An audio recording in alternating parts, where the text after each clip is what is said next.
BioWare recently announced some pretty dramatic news, but today I'm not going to talk about that. I don't really think that I have much to add to this conversation that I haven't already said.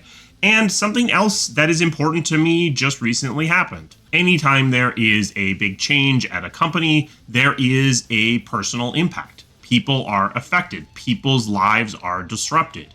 If you are one of those people, I hope that you recover from what is happening to you as soon as possible. I hope you find yourself in a better place coming out the other side of all of this. On February 1st, BioWare turned 30. And I thought I would spend today trying to remember things from each of the years that BioWare has existed. In order to do that, I'm going to have to move at a pretty brisk pace because otherwise this video is going to be 17 hours long. So 1995, when BioWare was founded, I did not work for BioWare, but I was in my internship phase at university. So that means that after my third year of my computer science degree, I went and worked for a company that made database software, or software that was designed to interact with databases. The person who is often called BioWare employee number one, Scott Gregg, worked at that same company the same time as me. And during 1995, he left that company to be hired by BioWare and become BioWare's employee number one. Never say that luck isn't involved in this kind of thing. If I hadn't worked at the same company as employee number one of BioWare, I probably wouldn't have even known that BioWare existed, and I would have ended up on a very different career trajectory. September of 1996 is when I returned to university to finish my degree, finish up the fourth year of my degree, and this is also when I got hired by BioWare. Typically for computer science, and I think most degrees, you go looking for a new job in November or December. That's when most employers are looking. You aren't graduated yet, but you're able to get your foot in the door, get your applications out there, talk to people, and get hired. And that's what I was doing. And also, I knew Scott Gregg, the employee number one, so I also applied at BioWare. I got a job offer from IBM in Toronto, as well as the offer from BioWare. And the difference in salary was pretty stark. BioWare was a small startup with very little money, and IBM was offering 50% more than what BioWare was able to offer. But for me, the job was a lot more interesting. It was also local. I wouldn't have had to move to Toronto. Toronto's real estate market, even back then, was a lot tougher than Edmonton's. My life would have been pretty different if I had gone ahead with the job with IBM.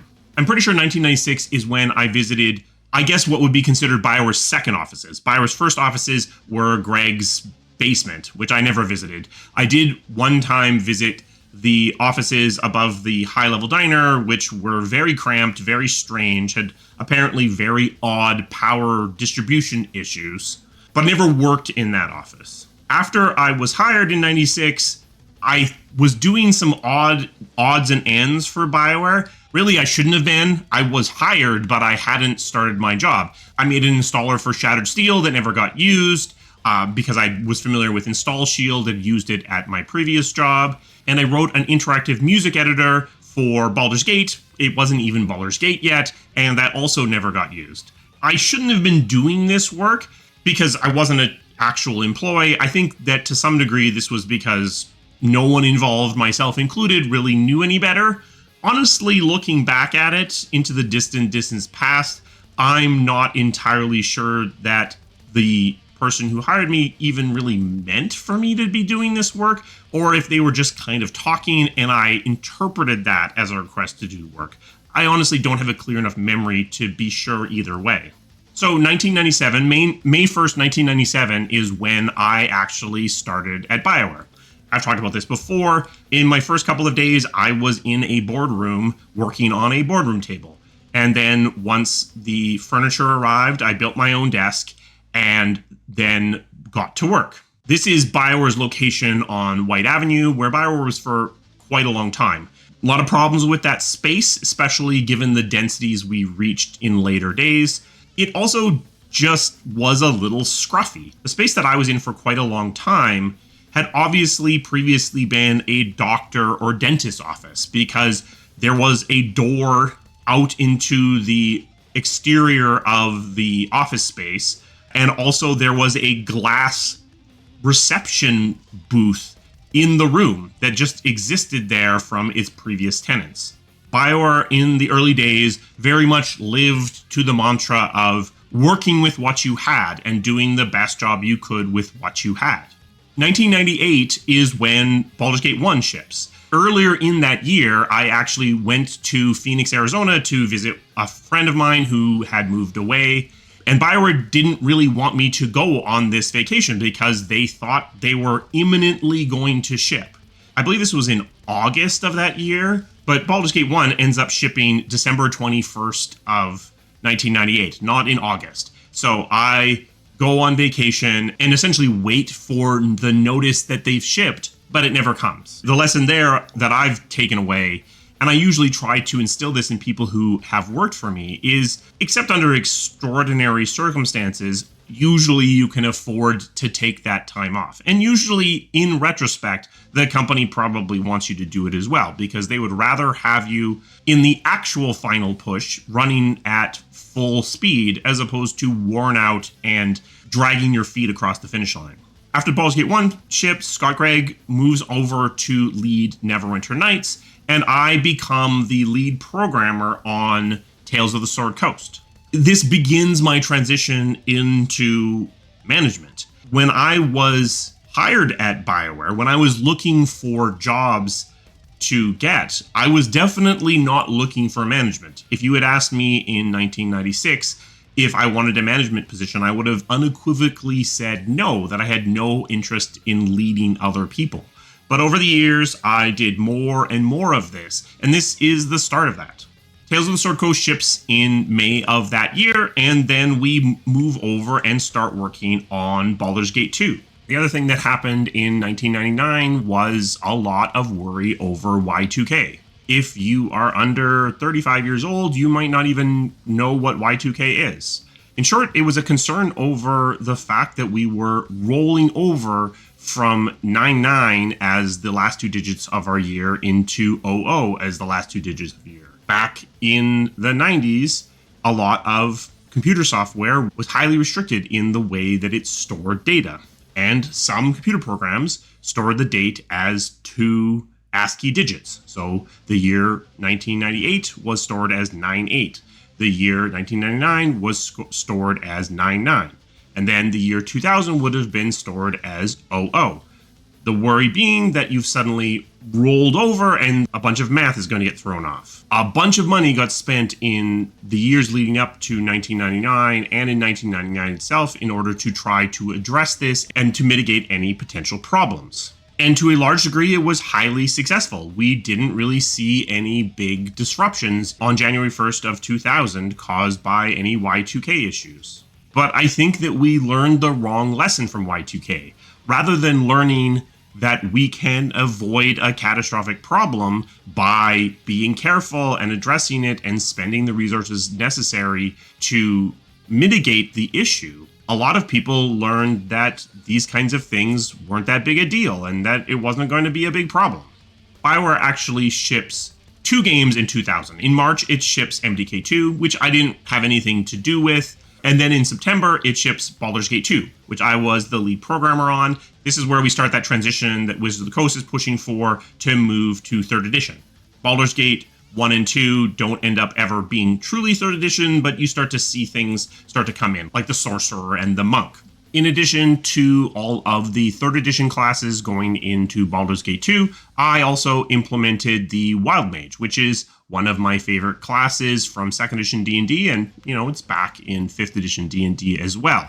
This was effectively off-book work. There was no plan to introduce the Wild Mage as a playable class, but I did it essentially on the sly in the edges of the rest of my job. 2001, in June, we shipped Throne of Ball. Throne of Ball is really the game that is squeezing every last bit of capability of what the Infinity engine is capable of doing. And by the time it's coming out in June, we're all pretty much sick of this tech stack and pretty happy to move on. This is also a period of time when the games industry is feeling like 2D is a dead end, and everything needs to be 3D. And when you look back into the late 90s and early 2000s, the games that actually hold up the best are typically the 2D games, because they're able to do more visually than the 3D games. The 3D games look incredibly dated, whereas the 2D games typically look more stylistic and hold up much better. And when you look at the gaming landscape today, it's kind of bizarre that there was such a rejection of 2D at the time. But we still see this today, where genres are seen to die, and then it turns out they never died. Or features are seen as unacceptable, and then it turns out that maybe they were just oversaturated in the moment. After we ship Throne of Ball, the team that's on Baldur's Gate moves over to form the team that is going to make Jade Empire, switching to 3D, moving on to the Neverwinter tech stack. But Neverwinter hasn't actually shipped yet. In late 2001 and early 2002, while Neverwinter is trying to ship, I move over to help Neverwinter ship. They are committed to having this Dungeon Master client as part of the initial game, because Neverwinter is really conceived as trying to replicate the experience of playing D&D on the tabletop. And part of that was seen as needing to be able to have someone play as a Dungeon Master. But the DM client doesn't exist at all at this point. So I'm the person who comes across and helps make that client. In June of 2002, Neverwinter ships, and now everyone that was on Jade Empire is back on Jade Empire. Somewhere in either 2002 or 2003, BioWare now moves from White Avenue onto Calgary Trail into the space that we would spend 15 years. Big step up from Bagatha and overheating extension cords and everyone crammed in to old doctor's offices. But this new space does have the downside of not being in as interesting of location. If you wanted to go for lunch at this new location, there were very few places that you could walk, and everywhere else required you to get into a car and drive. Whereas on White Avenue, you are definitely in a very walkable neighborhood, a very interesting space to find different interesting places to go and to eat lunch and to hang out. 2003 is when Knights of the Old Republic shipped, also using the Neverwinter engine. Didn't have anything to do with that, but definitely we are now settling in to our new space, and Jade Empire is absorbing some of the people who worked on Knights of the Old Republic onto the effort of making Jade Empire. I believe that 2003 is when Jade Empire hired the person who would ultimately end up being the lead producer, senior producer, executive producer, though without that title, on Jade Empire. I feel like we interviewed the person when we were still on White Avenue, and then they started once we had moved to the new location, but I'm not 100% crystal clear on that. So 2004 is when most of the work on Jade Empire happened. This is when we had the annoyance of people comparing the game to KOTOR, usually wearing very rose-colored glasses in their memories of KOTOR. BioWare's office space on Calgary Trail actually was attached to a hotel. One side of the building had windows to the outside world, but the other side had windows that looked into an atrium that existed between the hotel and the office space. And you could look down into there, and that's where the primary restaurant was. One day in 2004, when we're working and it's late at night and we're trying to finish Jade Empire, there was a group doing speed dating down below.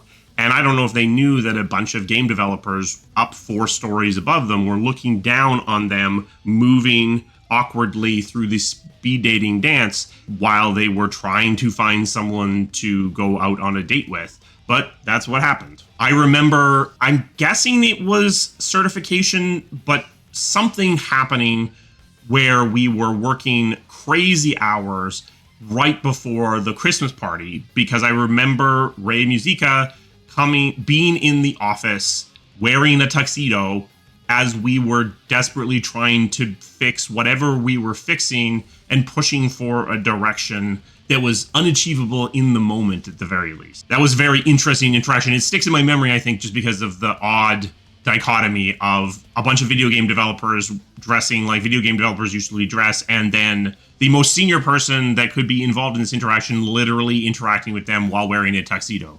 2005, as Jade Empire is trying to ship, is when one of the transformers in the parking lot underneath the office space we were in explodes, and there's toxic black smoke pouring out of the parkade, and BioWare is forced to adapt to this. We move into the ballroom at the top of the Delta Hotel across the street, and 12 of us basically hunker down to try to fix this game. And after about a week, BioWare is back up and running in the original location, but it's decided that the people who are shipping the game are going to stay in the Delta, which I think was an excellent idea. And I've talked about this in the past, but being isolated from the distractions of the rest of the studio really allowed for an immense amount of focus to be applied to the act of shipping the game. And it's something that I've tried to replicate throughout the rest of my career. April is when Jade Empire ships. And the other thing that happens in 2005 is in November, Elevation Partners buys BioWare and Pandemic Studios and combines them into this VG Holdings organization that puts them together into something that ultimately I think Elevation Partners, as a venture capital fund, was looking to try to sell. But I'm not sure what their actual goals were. Something interesting about Elevation Partners, one of the major investors in this fund was Bono. We never met Bono. There was always talk of getting him to come to the studio, never happened. But a little bit of random financial trivia there, I guess. 2005 and 2006 is when I'm working on J2, which would ultimately become Revolver. In the early days, it was seen as a direct sequel to Jade Empire. We were working on technology to allow the Aurora engine to do seamless loads, and there was a bunch of interesting work going on in there. About halfway through the year, there was a pivot to moving it into a modern setting. Originally, it was Jade Modern, set in a modern world that existed if you had taken the secret ending of Jade Empire, if you had taken the idea when you had agreed with the Emperor. But over time, it shifted to be a different setting that had nothing to do with Jade Empire. Not really sure that there was anything gained by dropping Jade Empire, but beyond a certain point, I guess there wasn't really much benefit either. I am the person who ended up designing the Crisis Response Unit t-shirt. It was this team shirt in the early days. There was some weird printing problem with the company that we used that meant that after a few washes, that logo started coming off really badly. Not really sure what that's about. I've never seen shirts with such poor durability before or since. A bunch of stuff happens in 2007. First thing that happens is that the leader of Jade Empire Modern, or Revolver, I think in an effort to try to free up some resources within the organization, tries to maneuver the Tag group and the Dragon Age Origins group into merging. The argument being made is that we don't need so many different tech stacks, we don't have the resources to have so many different tech stacks. An unintended consequence of this maneuvering is that Revolver ends up being merged onto Unreal with Mass Effect. I guess his argument was a little too convincing, so we went from 4 tech stacks to 2 in a very brief period of time. So I find myself going from a tech stack that I knew very well and was in the process of making it jump through hoops and do different things, to Unreal that I knew literally nothing about. And I didn't feel very comfortable being the lead programmer on this tech stack, so I asked to move on to Mass Effect so that I could get my hands dirty, get familiar with the engine, and understand Unreal a bit better so that I could then come back and be a lead programmer. That was my goal, at least. What happened instead is I got turned into the stream architect of the Unreal stream. The idea there being have a single person in charge of the technology stack so you have better convergence so that you can use the technology in ways that are going to benefit both franchises. The stream architect position never really managed to bear much fruit, but also I'm in this role, but I'm uncomfortable with the technology stack. It was a bad person to put into the role as well.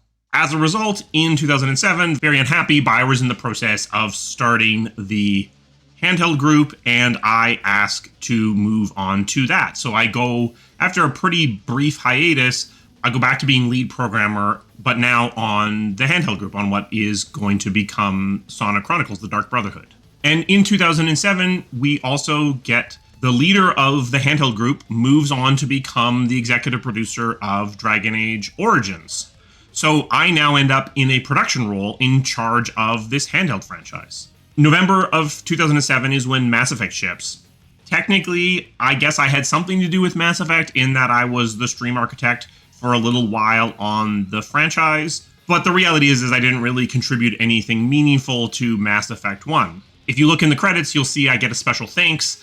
That's basically because the rule at the time was you got the most senior credit that you qualified for. Started out, would have been stream architect, some sort of role there, but by the time the game is shipping, I'm a person in charge of another project, another franchise, and therefore in a more senior role, and the typical credit that people on the other franchises got in leadership positions was a special thanks, which is exactly what ends up happening with me. Do I wish I'd gotten a stream architect credit? Not really, because I didn't really feel that I did much to contribute to the franchise in that role. 2008, very much focused on Sonic Chronicles: The Dark Brotherhood. In a lot of ways, my favorite project, because there's just something magical about leading a team that is as small as this team was. It never really got much above 20 people. Sonic: The Dark Brotherhood actually uses Dragon Age Origins dialogue system. Heavily streamlined to fit on the Nintendo DS, but it's still at its base the exact same code stack. I guess if you really wanted to try, you could make the argument that because Sonic Chronicles shipped in 2008 and Dragon Age Origins didn't ship until 2009, that actually Dragon Age Origins actually shipped using the Sonic Chronicles dialogue system.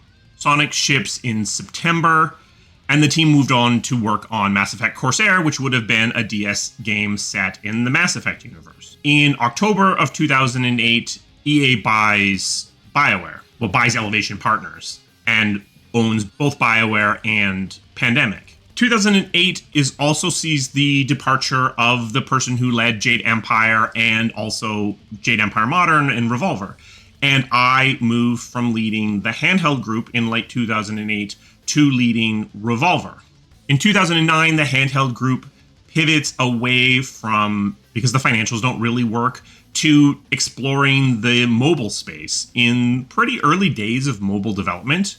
In June of 2009, they ship a game called Mass Effect Galaxies on the iOS. I don't believe it's even available anymore. 2009 also sees Revolver canceled. Most of the leadership moves from Revolver onto Dragon Age, but most of the other people move from Revolver onto Mass Effect 2. Shortly after this, the leader of Dragon Age Origins leaves BioWare, as do a couple of other senior leaders on the team, and the leadership from Revolver ends up, in large part, ending up in charge of the franchise. And then in November, Dragon Age Origins ships.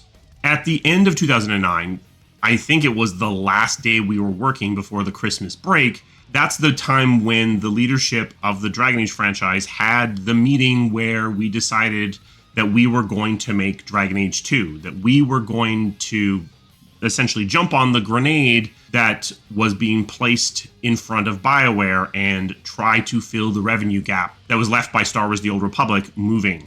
In 2010, in January, we shipped Mass Effect 2. So we just shipped Dragon Age Origins a couple of months earlier, and now we're shipping another AAA title. And then in March, we shipped Dragon Age Awakenings, the expansion pack for Dragon Age Origins. So in less than 5 months, we have shipped 3 titles that got into retail, had a box product presence. Not really something that has ever been replicated within EA, as far as I'm aware. 2010 is also when we are trying to make Dragon Age 2 in a really fast rush. We have started working on it before Dragon Age Awakenings has even shipped.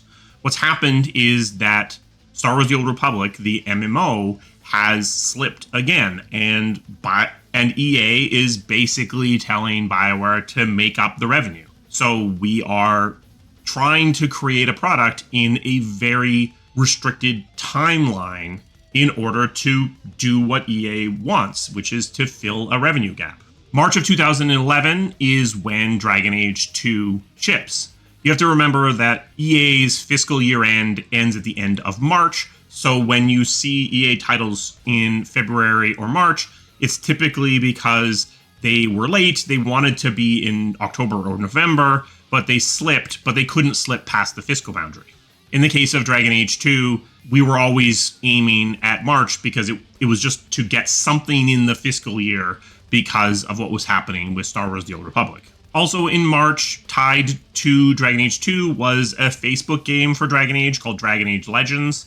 I don't really remember anything about this game at all. And finally, in December of 2011, Star Wars: The Old Republic ships. In March of 2012, Mass Effect 3 ships. This is the end of BioWare's really rapid cadence, where it was shipping more than one game a year. But this is also, interestingly, I think the year where BioWare reached its maximum size in terms of number of studios. Because in 2012, we had BioWare Edmonton, BioWare Montreal, BioWare Austin. We also had Mythic. We also had BioWare Victory, which was making Command & Conquer. There was Waystone, which was making a MOBA called Dawngate. There was also BioWare Sacramento, which was making Heroes of Dragon Age. I think BioWare Sacramento would go on to become Capital Games. Some of these studios still exist within EA, some of them do not. These would start to fall away from BioWare over the next couple of years. But in this moment of time, that's what? 1, 2, 3, 4, 5, 6, 7, 8 different studios all under the BioWare umbrella.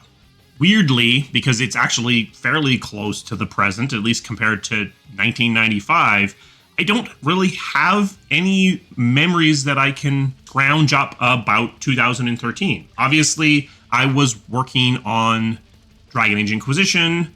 We were deep in the throes of developing on a Frostbite, but most of my memories of Dragon Age Inquisition come from the last year because we declared alpha in January of 2014, I believe, and everything kind of fits after that point. 2013 is when the PAX presentation for Dragon Age Inquisition happened. That's a pretty important thing that involved us going to Seattle and presenting the game in front of about 3,000 people in a giant amphitheater. And that was pretty interesting. It's the largest group I think I've ever presented to live before or since. The PAX demo for Dragon Age Inquisition carries some controversy because the game definitely shifted from there to the game that shipped 14 months later.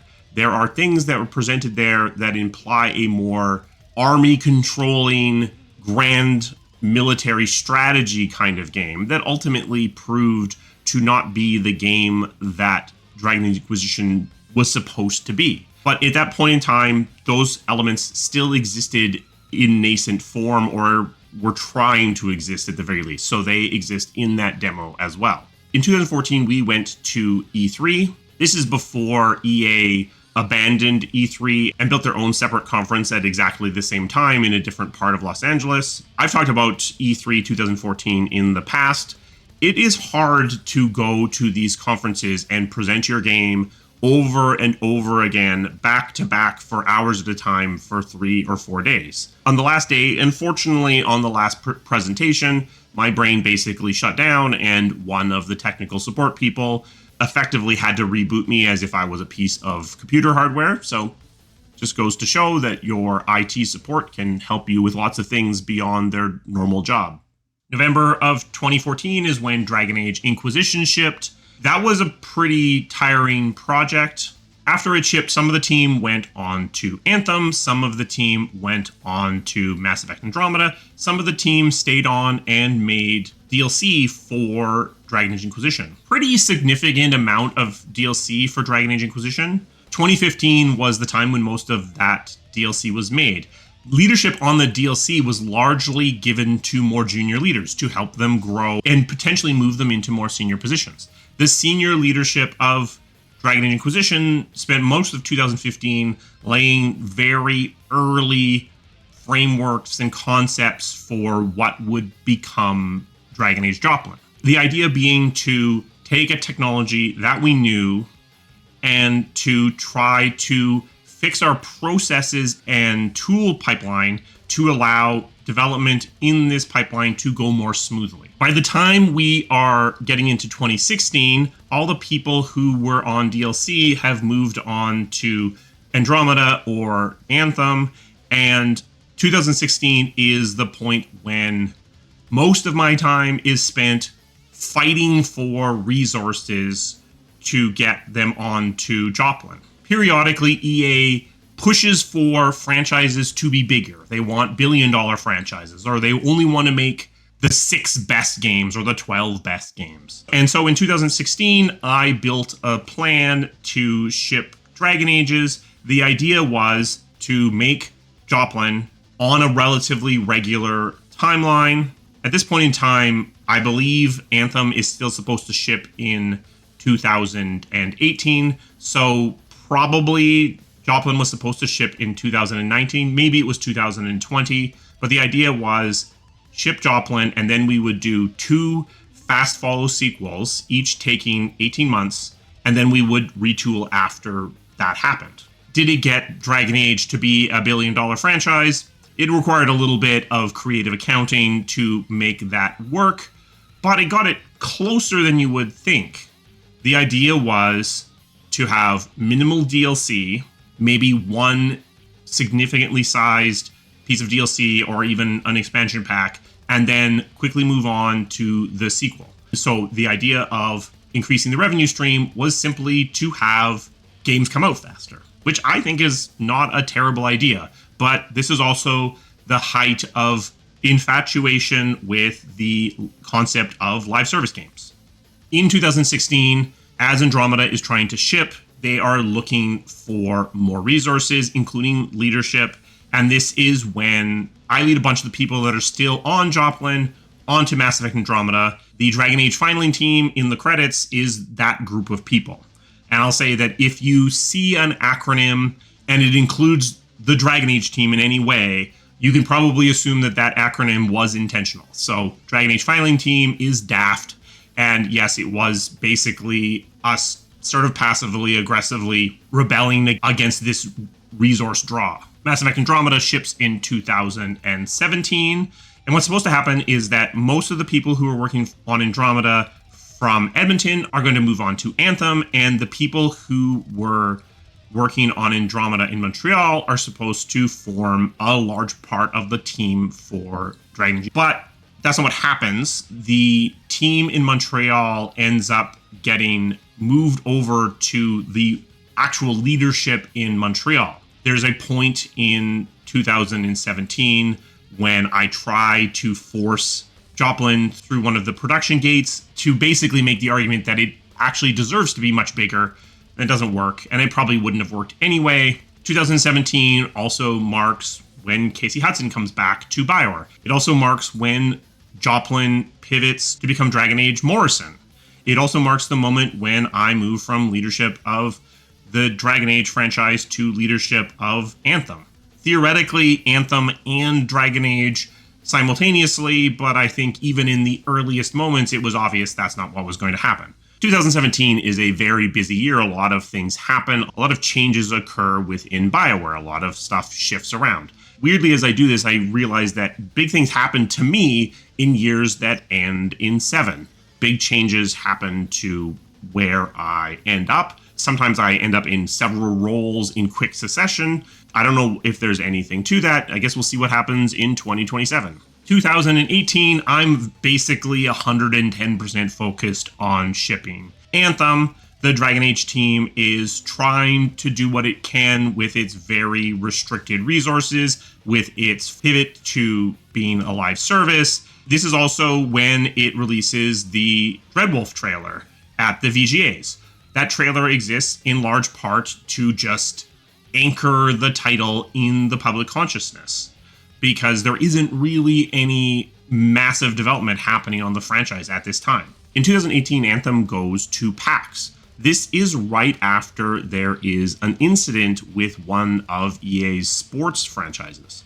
As a result, EA is very concerned about security. And as a result, we have a security presence protecting the people who are at PAX. This security is provided by the Pinkertons. And anytime I interact with the Pinkertons in any way, I'm always a little bit surprised that they still exist as a company. This is a company with a bad history that is the bad guy in Red Dead Redemption. It is interesting that they have continued to exist as a private security company for all of these years and not rebranded, not tried to change their image in any way. Maybe they like this reputation. In February of 2019, Anthem ships, and some of those resources remain to support the game in live service, and the remainder move over onto Dragon Age. I'm coming back onto a franchise that I had led before, but I've been away for 16 months at this point, and things have moved on, and it's a very different landscape. Coming back from Anthem to a very different Dragon Age is pretty hard for me because the game has shifted underneath me. My natural instinct is to move forward with whatever we currently have. But in this case, because the landscape has mutated so heavily, it takes me quite a long time to find my footing again. By 2020, we are starting to get some traction. The game is starting to look like something, and then in March of 2020, COVID hits, everyone goes home. That is definitely highly disruptive to the development of Dragon Age. In December of 2020 is when I resigned from BioWare, but I actually remain on. I remain on at BioWare until February of 2021. 2021 is also when Mass Effect Legendary Edition ships. In late 2022, so almost 2 years later, but I actually managed to work at BioWare in both 2021 and 2022, just barely. I play a build of Dragon Age the Veilguard. It's not called that yet, but this is when I start to be involved in the franchise again. By 2023, in April, I am working with BioWare publicly again, helping them finish Dragon Age the Veilguard. And I do that through 2023 and 2024. And then October 31st of 2024 is when Dragon Age the Veilguard ships. And now we are in 2025 and BioWare is 30 years old. And somehow I am 6 degrees of Kevin Bacon involved in the studio in basically every single one of those 30 years. It's interesting, I find, as I do this, that my earlier memories involve more random things, and I actually have less of those random memories. More mechanical things come to mind in the more recent years. Maybe there's some psychological lesson there, I have no idea. So it's 2025 now, and things are changing at BioWare. I hope that BioWare still has a lot of strong years ahead of it. I hope that we will continue to see great games come out of their doors. I guess we will see what the future brings. I hope that everyone whose job was lost finds a new place to work. And hopefully it's an even better place. Hopefully the situation you find yourself in the future is better than the one that you come from. Some people are moving around within the EA organization. Some people, unfortunately, have lost their jobs completely. This is going to be a tough time for a bunch of people, and I hope that everyone can show empathy and compassion to people whose lives have been disrupted. I was definitely reaching for memories from some of those years, but hopefully you found at least some of these interesting. A special thanks to my members. They provide the resources this channel needs to keep running. If you're interested in becoming a member, there's a link to that down in the description. We also have a Patreon if you would like to support the channel in that way. Both channel members and patrons get access to the Discord, which will let you interact with the community of this channel to a deeper level.